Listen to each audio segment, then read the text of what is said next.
नमस्कार दोस्तों, स्वागत करते हैं आपका अपने YouTube channel PN teaching classes में। उम्मीद करते हैं आप सभी अच्छे होंगे और सीटेट की तैयारी जोरों-शोरों से कर रहे होंगे। कल हमने पहला लेक्चर अपलोड किया था जो कि ज्योमेट्री पे थे, ज्यामिति पे था। आज कुछ उसमें बेसिक रह गया है, मैंने एनालाइज़ किया, तो आज उसको कंप्लीट कर लेते हैं, फिर उसके बाद प्रीवियस ईयर क्वेश्चंस करेंगे। ठीक है दोस्तों? कल हमने पढ़ा था रेखा और कोण के बारे में। ठीक है? तो कुछ कोण हमने डिस्कस किया था जैसे समकोण, न्यून कोण, अधिक कोण, है ना?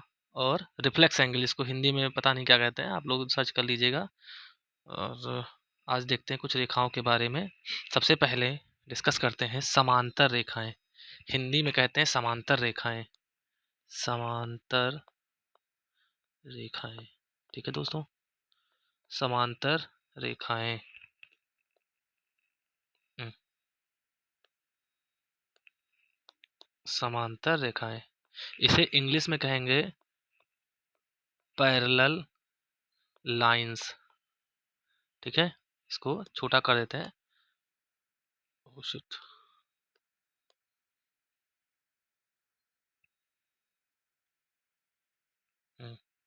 समांतर रेखाएं डिस्कस करते हैं, क्या होती है समांतर रेखाएं। इसका अगर हम समांतर का विच्छेद करेंगे थोड़ा सा, तो ये समान प्लस अंतर। अब ये समान का मतलब समझ में आ रहा है, जो सेम होगा। समान यानी कि सेम, ठीक है, और अंतर यानी कि डिफरेंस। अंतर यानी कि डिफरेंस। अब ये होता क्या है दोस्तों, इसको देखते हैं। तो अगर हमने एक लाइन ड्रॉ कर दी, देखिए, एक हमने लाइन ड्रॉ करी है और दूसरी एक लाइन ड्रॉ करी है। ठीक है, अगर इनके बीच में, ये इनके बीच में जो डिफरेंस होगा, इन रेखाओं के बीच का डिफरेंस अगर सेम होगा, तो ये डिफरेंस यानी कि ये डिफरेंस यानी कि ये डिफरेंस यानी कि ये अगर ये सेम होगा, यानी कि अगर यहाँ 5 सेंटीमीटर का डिफरेंस है, यहाँ 5 सेंटीमीटर का डिफरेंस है, और यहाँ भी 5 सेंटीमीटर का डिफरेंस है, और ये अनंत तक भी 5 सेंटीमीटर का डिफरेंस होगा, और यहाँ पीछे भी 5 सेंटीमीटर का डिफरेंस होगा। यानी कि 5 एग्जैक्ट नहीं है, मतलब कि हमारे कहने का मतलब ये है कि उनके बीच की उनकी दूरी समान होगी। ठीक है, तो हम उनको समांतर रेखाएं कहेंगे। ठीक है, तो एक क्वेश्चन ये बन सकता है कि समांतर रेखाएं क्या प्रच्छेद करती हैं? तो समांतर रेखाएं प्रच्छेद नहीं करती हैं। अगर ये प्रच्छेद कर जाएंगी तो इनके इनका अंतर खत्म हो जाएगा, अंतर में डिफरेंस आ जाएगा, तो वो समांतर रेखाएं नहीं कहलाएंगी। ठीक है, जैसे आप ट्रेन की पटरी देखे होंगे, समान होती है, दोनों के बीच में कभी गैप सेम होता है। आप जब कॉपी पढ़े होंगे, है ना, तो कॉपी में भी जो लाइंस बनी होती हैं ऐसे ऐसे ऐसे करके, तो वो भी क्या होती है, पैरेलल लाइंस होती हैं, समांतर रेखाएं होती हैं। ठीक है दोस्तों, तो समांतर रेखाओं का मतलब समझ गए। अब समांतर रेखाओं से जुड़े प्रश्न कैसे बनते हैं मैथ्स में, उसको देखते हैं। तो जैसे हमने कहा कि एक लाइन खींच ड्रॉ कर दी हमने ये, और एक लाइन हमने ड्रॉ कर दी ये। ठीक है, इसको नीचे कर लेते हैं।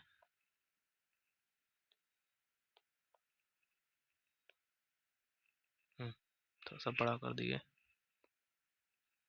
समझिएगा। अगर हमने इसमें एक और लाइन ड्रॉ कर दी, कलर चेंज कर लेते हैं ताकि डिफरेंस पता चल पाए। अगर हमने एक लाइन और ड्रॉ कर दी ऐसे करके, इसको इधर थोड़ा कर देते हैं, यहाँ पे इसको हमने और इंक्रीज कर दिया, एक लाइन इसको ड्रॉ कर दी, तो हमने अभी बताया कि वे रेखाएं जिनके बीच में अंतर समान है, तो ये समांतर रेखाएं हो गई। समांतर रेखा यानी कि पैरेलल लाइंस। और ये रेखा जो इसको काट के चली गई है ना, तो इसको कहते हैं तिर्यक रेखा। तिरछा है, तिरछा भी हो सकती है, और बिल्कुल सीधी भी हो सकती है, हल्के से इधर से भी हो सकती है, इधर से भी हो सकती है, तो यानी कि दोनों को काटनी चाहिए बस। तो तिर्यक रेखा ये हो गई। इसको इंग्लिश में कहते हैं transversal line. Transversal line, bilingual रहेगा हमारा लेक्चर, इसको कहेंगे पैरेलल लाइंस। ठीक है, तो यहाँ पे अब हमने कल बताया था कि अगर दो लाइन एक दूसरे को प्रच्छेद करती हैं, तो वहां पे कोण बनता है कुछ। तो यहाँ भी कोण बनेगा, यहाँ पे कोण इधर बनेगा, यहाँ इधर बनेगा, इधर बनेगा, इधर बनेगा, इधर बनेगा, इधर बनेगा। तो ऐसे ही कई कोण बनते हैं। इन कोणों का नाम क्या होता है आगे देखते हैं। ठीक है, यहाँ तक समझ में आया बिल्कुल। हम्म, अब हम देखते हैं कि इन कोणों को कहते क्या हैं। तो 2-3 प्रकार के कोण आते हैं। एक होता है अल्टरनेट एंगल। अल्टरनेट एंगल को हिंदी में कहते हैं एकांतर कोण। दूसरा होता है एडजेसेंट एंगल।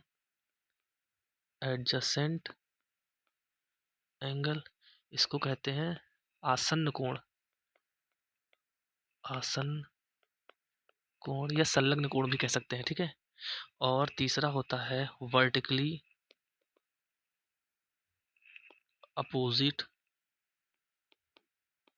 एंगल।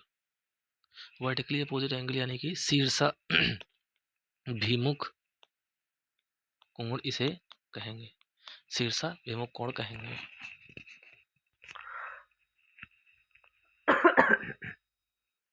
ठीक है, अब ये देखते हैं ये कोण होते क्या एक्चुअली। तो सबसे पहले डिस्कस करते हैं एकांतर कोण। तो अगर हम एकांतर कोण को सबसे पहले यहाँ डिस्कशन करते हैं। अगर हमने कह दिया एक ये लाइन हमने खींच दी, एक ये लाइन खींच दी, और ये दोनों लाइन क्या है, समांतर हैं। एक रेखा इसको आकर के यहाँ से इंटरसेक्ट करके चली गई। एक रेखा यहाँ से इसको इंटरसेक्ट करके चली गई।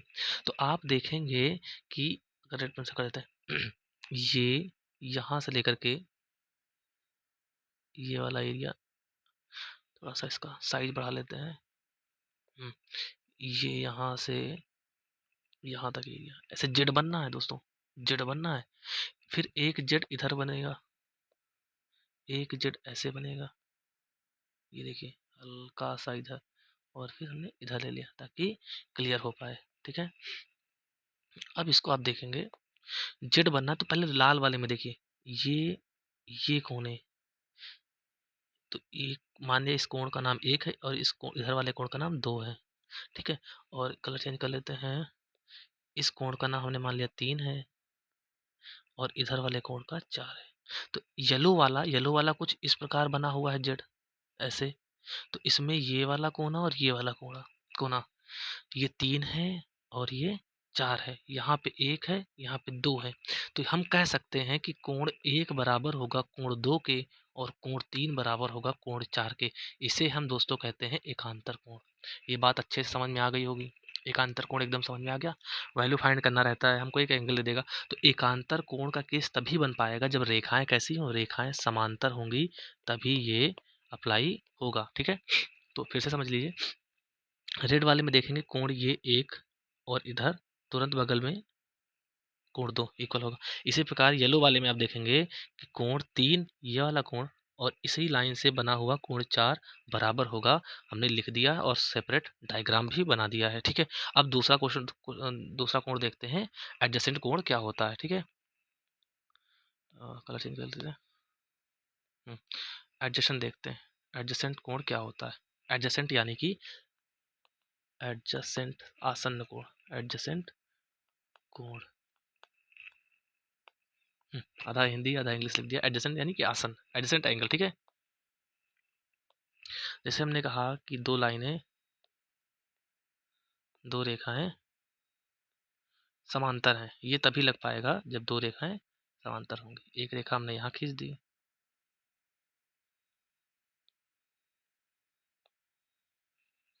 एक रेखा हमने यहाँ पे खींच दी, और एक रेखा हमने यहाँ पे खींच दी, ठीक है। अब इन रेखाओं में अगर एक तिर्यक रेखा आ जाती है, अगर एक तिर्यक रेखा आ जाती है ऐसे और इसको प्रच्छेद करके चली जाती, ठीक है, तो यहाँ कुछ कोण बनेंगे। कैसे कोण बनेंगे, ये कोण और ये कोण, ये कोण और ये कोण, ठीक है। कलर चेंज करके बनाते हैं ताकि कंफ्यूजन ना हो। ये काला वाला और ये काला वाला, ठीक है। इधर काला वाला और इधर काला वाला, ये कोण बनते हैं। तो ये कोण क्या होते हैं, ये कोण होते हैं एडजेसेंट एंगल, आसन्न कोण। इसका मतलब हुआ कि जैसे हम कोणों का नाम देते हैं पहले, 1 2 3 4, ये वैल्यू 5, ये 6, ये 7 और ये 8। अब हम पहले इस वाले कोण की अगर बात करें तो ये इस लाइन के ऊपर देखिए 2 लाइनें हैं, तो एक रेखा खींच के आई, इस लाइन के ऊपर ये कोण और इसी लाइन के ऊपर ये कोण, तो ये एडजेसेंट एंगल है, ये हमेशा समान रहेंगे। फिर ये इसके नीचे वाला, नीचे वाला कोण, ये भी क्या होंगे, समान होंगे। यानी कि अगर 40 डिग्री अगर ऊपर लाइन के ऊपर वाला है तो यहाँ भी सेकंड लाइन के ऊपर वाला कितना होगा, 40 डिग्री। अगर यहाँ नीचे वाला 140 डिग्री है तो इसके नीचे वाला भी कितना होगा, 140 डिग्री होगा। तो आसन्न कोण समांतर रेखाओं में क्या होते हैं, समान होते हैं, बराबर होते हैं, ठीक है। यानी कि angle 1 equal to angle 6, angle 4 equal to angle 7, angle 3 equal to angle 5, angle 2 equal to angle 8 होगा, ठीक है। इन्हें कहते हैं आसन्न कोण। समझ में आ गया।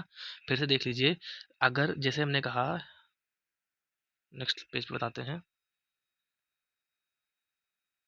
जैसे हमने कहा ये रेखा है, ये रेखा, ठीक है, और एक तिर्यक रेखा है, इसको काट के चली गई। तो तिर्यक रेखा काट के चली गई तो कुछ कोण बनेंगे।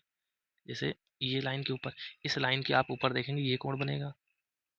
फिर इसी लाइन दूसरी दूसरी एक लाइन हमने मान लिया ये हुआ ना, ये 2, तो दूसरी लाइन के ऊपर ये कोण बनेगा इसी साइड में। तो ये दोनों कोण क्या होंगे, बराबर होंगे। मान लिया इसका नाम ए है, इसका नाम बी है, तो यहाँ से अगर कंक्लूजन लिखें ए इक्वल टू बी डिग्री होगा, ठीक है। अब हम दूसरा कलर यूज कर लेते हैं ताकि क्लियर समझ में आ जाए। अब इसी रेखा के नीचे, रेखा 1 के नीचे एक कोण इधर बनेगा और एक कोण इधर बनेगा। मान लिया ये डी है और ये सी है, तो कोण सी इक्वल टू कोण डी होगा। समझ में आ गया। इसी प्रकार बिल्कुल सेम एग्जैक्ट फॉर्म फॉर्म में इधर इक्वल, ये कोण मान लिया ब्लू वाला और ये कोण मान लिया इधर भी स्काई ब्लू वाला, इसका नाम ई दे दिया, इसका नाम एफ दे दिया, तो कोण ई इक्वल टू कोण एफ होगा, ठीक है। और इसी प्रकार अब हम कलर चेंज कर लेते हैं, ब्लैक कर लेते हैं, इधर नीचे वाला और इधर साइड में इसके नीचे वाला। तो ये कोण मान लिया जी है और ये एच है, तो कोण जी इक्वल टू एच होगा। इन्हें कहते हैं आसन्न कोण और ये समान होते हैं दोस्तों, कंफर्म, ठीक है। अब हम देखते हैं शीर्षाभिमुख कोण क्या होते हैं। शीर्षाभिमुख कोण,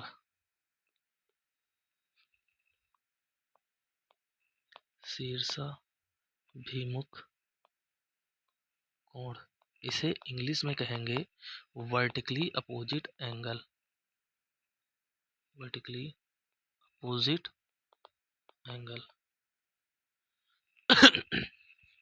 फिर से हम समांतर लाइन ड्रॉ कर लेते हैं, खींच लेते हैं, ये अब शीर्षाभिमुख में क्या होता है कि 2 लाइनें ऐसे खींचती, तो इसमें डमरू जैसा शेप बनेगा, ऐसे है ना, ऐसे ये, यानी कि ये कोण इक्वल होगा और इधर इधर वाला कोण इक्वल होगा।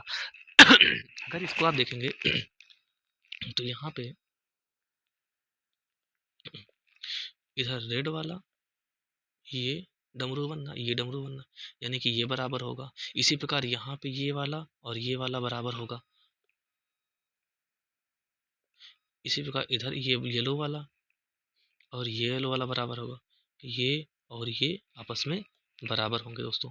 इनके नेमिंग कर लेते हैं। अगर मान लिया ये ए है, ये बी है, ये सी है, ये डी है, ये ई है, ये एफ है, ये जी है और ये एच है, तो आप बताएंगे, कहेंगे ए किसके बराबर होगा, कोण ए किसके बराबर, ये इसके बराबर होगा, ए बराबर सी होगा, डी किसके बराबर होगा, बी के बराबर होगा, डी बराबर बी होगा, ई किसके बराबर होगा, जी के बराबर होगा, ई बराबर होगा जी के, और एच बराबर होगा एफ के।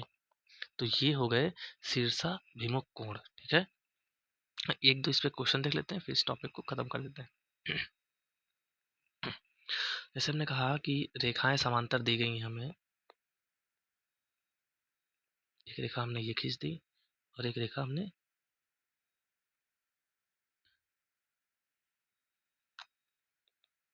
ये खींच दी, एक ट्रांसवर्स लाइन आ गई। हमने कहा इस रेखा का मान 55 डिग्री है, तो ए का मान बताओ, बी का मान बताओ, सी का मान बताओ, डी का मान बताओ, ई का मान बताओ, एफ का मान बताओ और जी का मान बताओ, ठीक है। ये सारे एंगल, अगर एक वैल्यू पता चल गई तो सारे वैल्यू मुझे पता चल जाएंगे। कैसे करेंगे देखते हैं। आप देखेंगे ये रेखा, कई तरीके हैं, ये रेखा है। अब ये रेखा एक सीध में है, तो यहाँ पे ऋज कोण की मदद से 55 डिग्री और प्लस 20 डिग्री का मान कितना होगा, 180 होगा। मतलब कि 55 डिग्री और प्लस बी डिग्री, जो बी कोण है इसका जो कितना होगा, 180 होगा दोस्तों। तो B equal to 180 minus 55 degree हो जाएगा। अब इसको सब्ट्रैक्ट कर लेंगे तो ये 125 डिग्री, यानी कि बी का मान 125 डिग्री आ जाएगा। तो ये बी हो गया 125 25 डिग्री। यहाँ पे समझ में आया। अब हम देखते हैं ये जो बी है ये शीर्षाभिमुख भी कोण तो है, शीर्षाभिमुख भी तो है। देखिए जो 55 सी के बराबर होगा और ए बी के बराबर होगा, तो यानी कि ए जब बराबर हो जाएगा, कलर चेंज कर लेते हैं, ए बराबर हो जाएगा बी के, ए बराबर हो जाएगा बी के, और बी की वैल्यू आई है 125, तो ए की वैल्यू भी कितनी हो जाएगी दोस्तों, 125 हो जाएगी। आप यहाँ से भी कर सकते थे त्रिकोण लगा करके, तो 55 ही है तो ठीक है दोनों से सेम आएगा। अब सी और 55 भी क्या है, शीर्षाभिमुख कोण, तो सी भी 55 डिग्री आ जाएगा। तो 3 वैल्यू मुझे पता चल गई ए बी सी की, ठीक है। अब चाहे एकांतर लगा लीजिए, चाहे आसन्न कोण का मान लगा लीजिए, ठीक है। अब देखेंगे हम, अगर बी और एफ ये आसन्न कोण है, बी बराबर होगा एफ, क्योंकि आसन्न कोण है तो ये भी 125 डिग्री का हो जाएगा। बी एफ आसन्न कोण है तो ये भी 125 डिग्री हो जाएगा। इसी प्रकार सी जी आसन्न कोण है तो सी बराबर जी हो जाएगा। तो सी कितना आया है, सी आया है 55 डिग्री, तो जी भी कितना हो जाएगा, 55 डिग्री। ए और डी आसन्न कोण है, ए और डी आसन्न कोण, तो ए का मान 25 है तो ये भी 25 हो जाएगा। तो ऐसे क्वेश्चंस करने होते हैं, ठीक है। एक कॉन्सेप्ट और छूट गया है, उसको भी बता देते हैं, हालांकि इसका यूज होगा नहीं होगा लेकिन आप जान लीजिए, ठीक है। वो कॉन्सेप्ट ये है कि अगर दो रेखाएं समांतर है, ठीक है, दो रेखाएं समांतर हमने खींच दी, दो रेखाएं समांतर और एक ट्रांसवर्स लाइन आ गई, ठीक है।